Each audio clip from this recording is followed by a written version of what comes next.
Hello दोस्तों India और China के रिलेशंस में एक चीज हमेशा से कांस्टेंट रही है और वो है इन दोनों देशों के बीच में किसी न किसी बात को लेकर डिस्प्यूट या विवाद। अब रिसेंटली क्या हुआ कि एक अरुणाचल प्रदेश की इंडियन लेडी है जो कि इंडियन पासपोर्ट होल्डर है। वो यूके यानी कि यूनाइटेड किंगडम में रहती थी और छुट्टियां बनाने के लिए उनको जापान जाना था। अब यूके और जापान के बीच में बहुत लंबा डिस्टेंस है, इस वजह से क्या होता है कि फ्लाइट जो है कनेक्टिंग हो जाती है। अब इनको क्या था, इनको लंदन से फ्लाई करके शंघाई जाना था, वहां से कनेक्टिंग फ्लाइट लेनी थी और फाइनली जापान पहुंचना था। अब जब वो शंघाई यानी कि चाइना पहुंचे तो वहां के चाइनीज ऑफिशियल्स ने उनका जब पासपोर्ट चेक किया तो देखा कि उनका जो इंडियन पासपोर्ट है और उस पर प्लेस ऑफ बर्थ लिखी हुई है अरुणाचल प्रदेश। अब चाइनीज ऑफिशियल ये कहने लगे कि भाई अरुणाचल प्रदेश तो चाइना का पार्ट है, तो आपके पास इंडिया का पासपोर्ट क्या कर रहा है, आप चाइना का पासपोर्ट इश्यू कराइए। मतलब बेसिर पैर की बात। अब 18 घंटे तक उनको वहां पर हैरेस किया गया और फाइनली जब इंडियन एम्बेसी ने इंटरवीन किया उसके बाद उनको जापान जाने दिया गया। अब ऐसा तो नहीं है कि भाई चाइना एक दिन अचानक से उठा और बोलने लगा कि भाई अरुणाचल प्रदेश हमारा है। इसके पीछे कोई कंटेक्स्ट होगा, कुछ चाइना के आर्गुमेंट होंगे, इंडिया के कुछ काउंटर आर्गुमेंट्स होंगे। आज इस वीडियो के थ्रू वही सब समझने की कोशिश करते हैं। सबसे पहले थोड़ा सा हिस्ट्री में चलते हैं, यानी कि 1914 में। तब इंडिया के ऊपर क्या था, ब्रिटेन का रूल था। अब ब्रिटेन ने क्या किया, उसने तिब्बत और चाइना को एक साथ बुलाया और बोला कि जो इंडिया की नॉर्दर्न बाउंड्री है जो कि हिमालयस लाई करते हैं उसका सेटलमेंट करना है। अब यहाँ पर दो सवाल होते हैं। सबसे पहले तो भाई तिब्बत को इस एग्रीमेंट के लिए बुलाया क्यों गया, और दूसरा सवाल कि 1914 में ऐसा क्या हो रहा था कि ब्रिटेन को जो है इंडिया की बाउंड्री जो है सेटल करनी पड़ी। सबसे पहले तिब्बत की बात कर लेते हैं कि तिब्बत को इन्वाइट क्यों किया गया।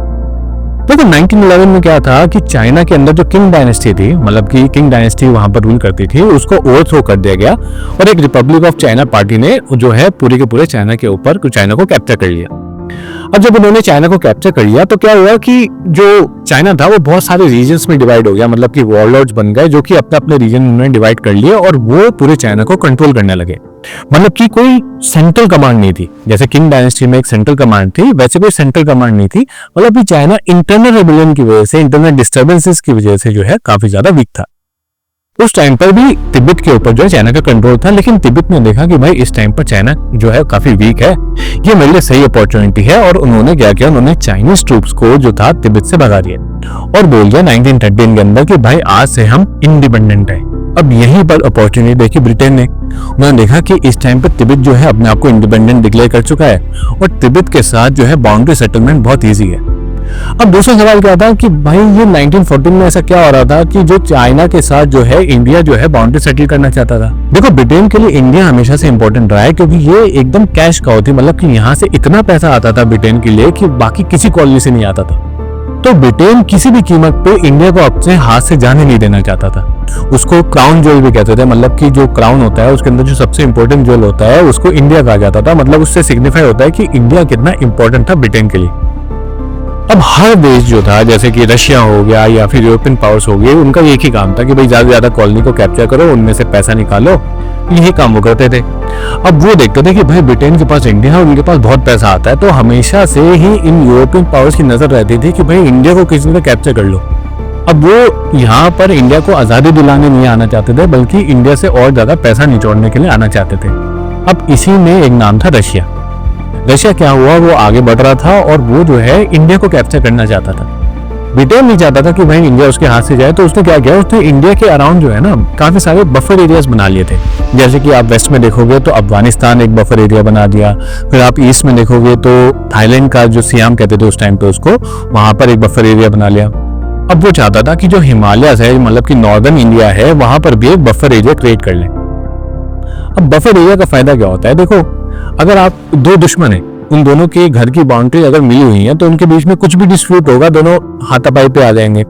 लेकिन अगर उन दोनों बाउंड्रीज के बीच में कोई फील्ड है, मतलब कि एक बफर एरिया है, तो क्या होगा, आप दूर से होंगे, कुछ भी डिस्प्यूट होगा तो पहले एक दूसरे को गाली देके उसके बाद उसको सुधार लेंगे, हर बार बात जो है बढ़ेगी। अब यही काम करता है बफर एरिया। अब देखो दो राइवल पावर है, जैसे रशिया है, रशिया एक राइवल पावर है ब्रिटेन का और वो इंडिया को कैप्चर करना चाहता है।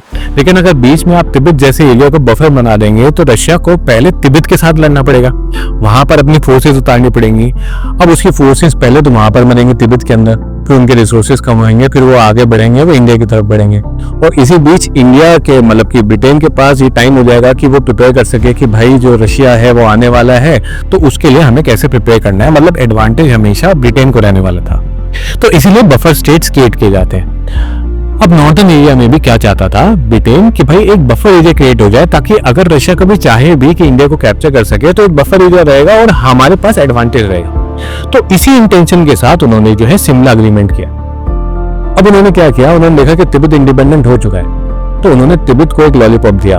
उसने बोला कि देखो आप आज तो इंडिपेंडेंट हो गए हो क्योंकि चाइना इस टाइम पे वीक है, लेकिन फ्यूचर में कभी भी जो है चाइना आपको फिर से कैप्चर कर लेगा।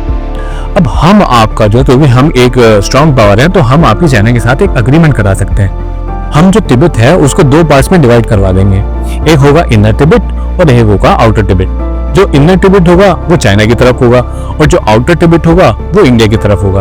और जो आउटर तिब्बत होगा वो पूरा ऑटोनॉमी के साथ रहेगा और जो इनर तिब्बत होगा वो पूरा चाइना के कंट्रोल में रहेगा। क्योंकि उन्होंने समझाया तिब्बत को कि भाई आप इतने पावरफुल नहीं हो कि चाइना के साथ कम्पीट कर सको, आज नहीं तो कल चाइना आपको फिर से कैप्चर कर ही लेगा। और तिब्बत को ये बात पता थी कि हाँ भाई चाइना तो मुझे कैप्चर कर लेगा, तो उन्होंने सोचा कि ठीक है ब्रिटेन के साथ जो है डील कर लेते हैं।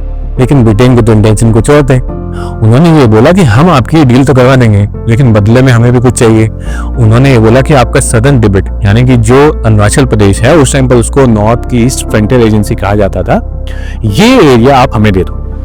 अब तिब्बत ने बोला कि भाई मेरे पास कोई ऑप्शन तो है नहीं, तो उसने सदर्न तिब्बत यानी कि नॉर्थ ईस्ट फ्रंटियर एजेंसी या अरुणाचल प्रदेश जो है वो इंडिया को दे दिया और मान लिए ये बात। अब जब एग्रीमेंट हुआ तो चाइना बैठा, चाइना ने बोला कि तिब्बत यहाँ पे क्या कर रहा है, तिब्बत तो चाइना का ऑलरेडी पार्ट है, तिब्बत कैसे इंडिपेंडेंटली जो है किसी भी एग्रीमेंट पर साइन कर सकता है, हम इस एग्रीमेंट पर साइन नहीं करेंगे। लेकिन ये फिर भी 9 महीने तक बात चली और फाइनली ये जो आउटर तिब्बत था, इनर तिब्बत था, इसके बीच में जो है तिब्बत में और चाइना में जो है कभी भी अग्रीमेंट नहीं हो पाया। क्योंकि ऑब्वियसली जब भी आप बाउंड्री सेटल करने जाते हो तो हर पार्टी के अपने क्लेम होते हैं। जैसे तिब्बत कहता था कि आउटर तिब्बत बड़ा होना चाहिए, अब चाइना बोलता था कि नहीं भाई इनर तिब्बत जो है बड़ा होना चाहिए। ऑब्वियसली हर बाउंड्री नेगोशिएशन में यही चीज होती है, हर पार्टी कहती है कि मेरे को ज्यादा एरिया मिलना चाहिए। तो इस वजह से ये जो अग्रीमेंट था ये चाइना ने साइन नहीं किया, लेकिन ब्रिटेन को तो चाहिए था कि ये एग्रीमेंट हो जाए और मेरे जो नॉर्दर्न बाउंड्री है वो सेटल हो जाए, इसलिए उन्होंने तिब्बत के साथ जो है ये एग्रीमेंट साइन कर लिया। चाइना ने ये बोल दिया कि नहीं भाई मैं इस एग्रीमेंट को नहीं मानता। हालांकि उनका जो मेन कंटेंशन था वो आउटर तिब्बत और इनर तिब्बत की बाउंड्री को लेकर था। सदर्न तिब्बत या इंडियन बाउंड्री के साथ लेकर चाइना का भी कोई कंटेंशन नहीं था, क्योंकि वो जो 9 महीने का जो नेगोशिएशन हो रहे थे उसमें कभी उन्होंने बात उठाई भी नहीं थी। तो फाइनली क्या हुआ कि ब्रिटेन ने इंडिपेंडेंटली तिब्बत के साथ ये एग्रीमेंट साइन कर लिया और अपनी बाउंड्री सेटल करा ली। और जो बाउंड्री बनी उसको कहते हैं मैकमोहन लाइन। उसमें क्या हुआ, सदर्न तिब्बत जो आज की डेट में नेपा या फिर आपका अरुणाचल प्रदेश है वो मिल गया इंडिया को और बाकी एरिया तिब्बत को मिल गया। तो यहाँ पर बाउंड्री का सेटलमेंट हो गया। अब 1914 से लेकर 1947 तक जब तक इंडिया इंडिपेंडेंट नहीं हुआ तो चाइना ने कुछ भी नहीं बोला, क्योंकि चाइना को पता है कि ब्रिटेन बहुत ज्यादा स्ट्रांग है और जब भी कोई स्ट्रांग पावर होती है उसके सामने चाइना क्यों बोले। तो फिर क्या हुआ कि जब इंडिया को छोड़कर ब्रिटेन गया तब चाइना सोचा कि अब मेरे पास मौका है, तो सबसे पहले तो उसने तिब्बत को कैप्चर किया। उसके बाद इंडिया के साथ बोलना स्टार्ट किया कि भाई अब बाउंड्री सेटल करो, क्योंकि ये जो नेफा है या अरुणाचल प्रदेश आपके पास है वो एक्चुअली में सदर्न तिब्बत है और वो हमारे एरिया है। उनके भी अपने आर्गुमेंट है, जैसे वो ये कहते हैं कि ये जो अरुणाचल प्रदेश है यहाँ के जो लोग हैं इनकी लैंग्वेज है वो तिब्बत के लोगों से मिलती है, जिस रिलीजन को वो फॉलो करते हैं यानी कि तिब्बतन बुद्धिज्म वो भी तिब्बत के लोगों से मिलती है, तो ये एरिया जो है हमारा होना चाहिए। लेकिन इंडिया का आर्गुमेंट क्या है, इंडिया ये कहता है कि 1914 के अंदर ये बाउंड्री सेटलमेंट हो चुका था और हमने तिब्बत के साथ ये बाउंड्री सेटलमेंट कर लिया था और तिब्बत उस टाइम पर जो था इंडिपेंडेंट नेशन था, क्योंकि तिब्बत ने चाइनीज ट्रूप को वहां से भगा दिया था। चाइना का कोई एडमिनिस्ट्रेटिव बॉडी जो है तिब्बत के अंदर एग्जिस्ट नहीं करती थी, मतलब कि ऐसा कोई भी एलिमेंट नहीं था जो ये कह सके कि भाई तिब्बत उस टाइम इंडिपेंडेंट नहीं था। और आज की डेट में जैसे कोई देश अपने आप को इंडिपेंडेंट डिक्लेयर करता है तो तब तक इंडिपेंडेंट नहीं माना जाता जब तक कोई बड़ी पावर या फिर यूनाइटेड नेशन उसको रिकॉग्निशन ना दे। उस टाइम पर ऐसा कोई कंसेप्ट नहीं था। तो इंडिया का ये कहना है कि 1914 में तिब्बत इंडिपेंडेंट था, उसने इंडिया के साथ अग्रीमेंट किया और 1914 में एक मैकमोहन लाइन खींची गई जिसके अकॉर्डिंग अरुणाचल प्रदेश जो है इंडिया का पार्ट है, इसलिए हम उसको मानते हैं। इसके साथ साथ जब वो नेगोशिएशन हो रहे थे, शिमला एग्रीमेंट के नेगोशिएशन हो रहे थे, उसमें भी आपने कभी भी ये बात नहीं उठाई कि भाई ये जो सदर्न तिब्बत है वो इंडिया को दिया जा रहा है। आपका कंटेंशन हमेशा आउटर और इनर तिब्बत की बाउंड्री को लेकर था। इस वजह से जो अरुणाचल प्रदेश है वो हमारा होना चाहिए। तो ये थे इंडिया के क्लेम्स और चाइना के क्लेम्स कि क्यों वो अरुणाचल प्रदेश को अपना कहते हैं। अब 1962 के अंदर वॉर हुआ और चाइना ने जो है इंडिया को हरा भी दिया और उसने जो ये अरुणाचल प्रदेश का काफी सारा एरिया था वो कैप्चर भी कर लिया था। लेकिन फिर इंटरनेशनल प्रेशर आया और इसके साथ साथ विंटर्स आने वाले थे। तो जैसे अरुणाचल प्रदेश में एंटर करने का एक पास है जिसको कह देते हैं बॉमडिला पास। अब जब विंटर्स आते तो वो पास बंद हो जाता है। अब जब वो पास बंद हो जाएगा तो चाइनीज जो आर्मी है उसको भाई सप्लाईज कहाँ से मिलेगी, जैसे उसको खाना कहाँ से मिलेगा, उसको आर्म्स कहाँ से मिलेंगे, क्योंकि जो पास है वो बंद हो गया है। मतलब कि माउंटेन्स के थ्रू आप जब निकलते हैं तो किसी पासेस के थ्रू निकलते हैं, तो बॉमडिला पास अगर वो बंद हो जाएगा स्नोफॉल की वजह से तो आपके पास ये जो सप्लाईज हैं वो कहाँ से आएंगी। तो चाइना को ये बात पता थी, इसलिए वो विंटर्स आने से पहले ही वापस चलेगा। ये बोलने लगा कि देखो भाई हम एग्रेसर नहीं है, हमने जो है ये एरिया खाली कर दिया है। हालांकि उन्होंने एक्साइचिन हमेशा अपने पास रख लिया क्योंकि एक्साइचिन उनको चाहिए भी था, क्योंकि एक्साइचिन के थ्रू एक रोड जाती है जो चाइना को तिब्बत से कनेक्ट करती है। अगर एक्साइचिन उनके पास नहीं होता तो आज की डेट में तिब्बत से चाइना हमेशा के लिए कट ऑफ रहता। इसलिए एक्साइचिन उनके लिए बहुत ज्यादा इंपॉर्टेंट था और कहा जाता है कि 1962 के वॉर का जो एम भी था वो था एक्साइचिन कैप्चर करना। अब लेकिन अरुणाचल प्रदेश को पूरा जो है चाइना नहीं चाहता, उसका एक पर्टिकुलर एरिया है, उसको तवांग कहते हैं। अब तवांग एरिया जो है वो इसके लिए चाइना के लिए बहुत ही ज्यादा इंपॉर्टेंट है। उसके दो रीजन है, एक तो वो रिलीजियस पॉइंट ऑफ व्यू से बहुत ज्यादा इंपॉर्टेंट है और दूसरा वो स्ट्रेटेजिक पॉइंट ऑफ व्यू से बहुत ज्यादा इंपॉर्टेंट है। अब देखो तवांग का जो है वो रिलीजियस कंटेक्स्ट क्या है और रिलीजियस इंपॉर्टेंस क्या है, उसके लिए पहले दलाई लामा का कंसेप्ट समझ लेते हैं। देखो तिब्बत जो है वो बुद्धिज्म में भी विश्वास करता है और वो ये मानता है कि उनका एक स्पिरिचुअल गुरु होता है जो कि एक्चुअल में भगवान है, क्योंकि वो ये मानते हैं कि जो भगवान की आत्मा है वो इंसानों में ट्रेवल करती है, वो हर दलाई लामा के अंदर एंटर करती है। मतलब दलाई लामा जो है एक इंसान ही होता है लेकिन उसके अंदर भगवान की आत्मा आई हुई होती है और वही जो है पूरे के पूरे बुद्धिस्ट कल्चर को, बुद्धिस्ट लोगों को ज्ञान देता है या उनको राह दिखाता है कि आपको कैसे कैसे अपना क्या काम करना है, आपने किस तरीके से आपका वे ऑफ लिविंग होना चाहिए वगैरह।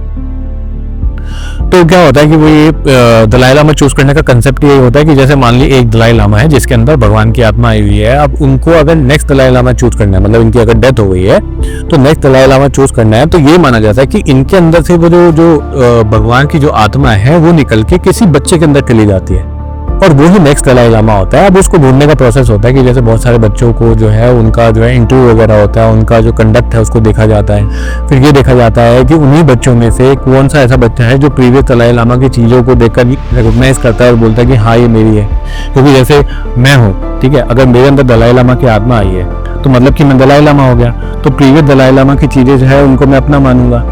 तो अभी जो करंट वाले दलाई लामा थे उनके साथ भी यही हुआ था। जब उनको ढूंढा गया तो उन्होंने क्या किया कि जो प्रीवियस दलाई लामा की एक छड़ी होती थी जिसको पकड़ के वो चलते थे, उसको देखते ही ऐसे बोल दिया कि ये छड़ी तो मेरी है।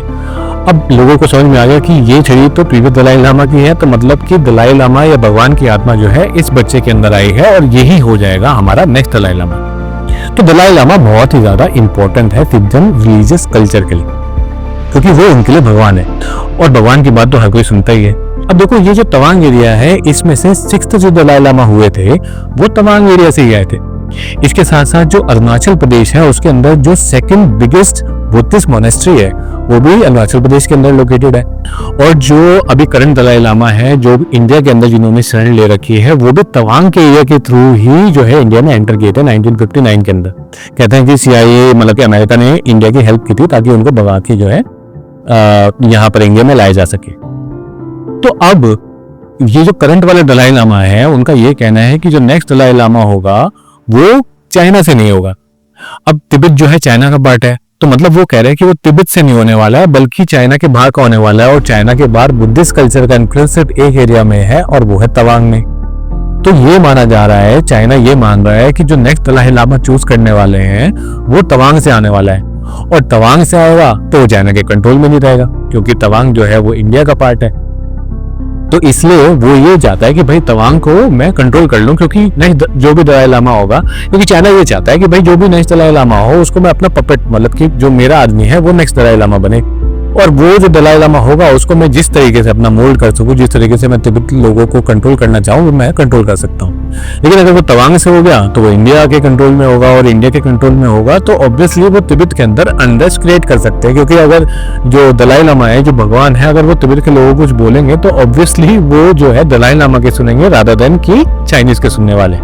इस वजह से भी जो चाइना है थोड़ा सा घबराता है और वो चाहता है कि तवांग हमें दे दो, चाहे भले ही अरुणाचल प्रदेश आप रख लो, लेकिन तवांग हमें दे दो। अब दूसरी जो इम्पोर्टेंस है वो है स्ट्रेटेजिक इम्पोर्टेंस। वो इंडिया के लिए ज्यादा स्ट्रेटेजिक इंपॉर्टेंट है। जो तवांग एरिया है वो इंडिया के लिए ज्यादा स्ट्रेटेजिकली इंपॉर्टेंट है। ऐसा क्यों? देखो, तवांग जो है वो गेटवे टू अरुणाचल प्रदेश है। मतलब कि देखो, इंडिया और चाइना के बीच में, इंडिया और तिब्बत के बीच में जो है बहुत सारे पहाड़ हैं। अब उन पहाड़ों को क्रॉस करना इतना ईजी तो नहीं है, वो आप किसी पासेस के थ्रू क्रॉस कर सकते हो। अब तवांग में जो है एक बोमजिला नाम का पास है। अब आप उस पास के थ्रू जो है अरुणाचल प्रदेश के अंदर एंटर करते हो और फिर पहाड़ खत्म हो जाते हैं और फिर प्लेन एरिया आ जाता है। और ये जो तवांग के थ्रू आप जो है इंडिया के सिलीगुड़ी कॉरिडोर के पास में पहुंच सकते हो। अभी सिलीगुड़ी कॉरिडोर क्या है? देखो, जो मेनलैंड इंडिया है वो नॉर्थ ईस्ट से कनेक्ट होता है, उसके बीच में एक छोटा सा स्ट्रिप ऑफ लैंड है जो कि 20-22 किलोमीटर का लैंड है। अब इसी लैंड को कहते हैं सिलीगुड़ी कॉरिडोर। इसको चिकन नेक भी कहते हैं क्योंकि ये कुछ चिकन नेक जैसा दिखता है, जैसे जो मुर्गे की जो नेक होती है वो बहुत पतली होती है, तो इसीलिए इसको चिकन नेक भी कहा जाता है। अब ये 20-22 किलोमीटर जो एरिया है वो इंडिया के लिए बहुत ही ज्यादा इंपॉर्टेंट है, क्योंकि अगर किसी ने भी ये 20-22 किलोमीटर का एरिया या सिलीगुड़ी कॉरिडोर को कंट्रोल कर लिया तो मेनलैंड इंडिया पूरी तरीके से नॉर्थ ईस्ट से कट ऑफ हो जाएगी। यानी कि नॉर्थ ईस्ट में आप कोई सप्लाई, आर्म्स कुछ भी नहीं बेच सकते।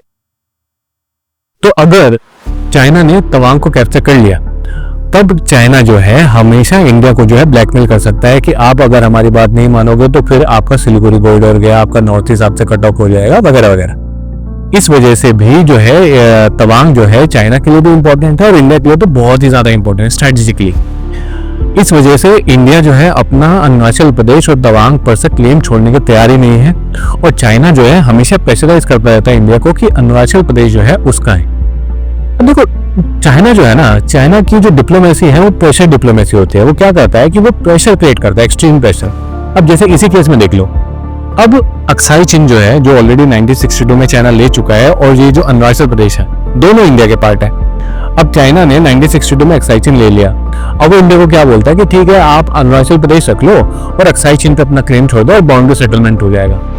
अब देखो, इसमें क्या है कि आप हम दोनों के दोनों एरिया हमारे हैं। आप एक एरिया अपने पास रख रहे हो और दूसरा एरिया हमें ये कह रहे हो कि भाई हम उस पे से अपना क्लेम छोड़ रहे हैं। नेट लॉस किसका हो रहा है? इंडिया का। अब ऐसे लद्दाख में भी हुआ था कि लद्दाख में जो चाइनीज ट्रूप्स थे वो 400 किलोमीटर जो है इंडियन टेरिटरी में घुस गए। उसके बाद इंडिया ने बातचीत की, उसके बाद बोला कि ठीक है हम वापस जा रहे हैं, लेकिन वो वापस कितना गए? 300 किलोमीटर गए।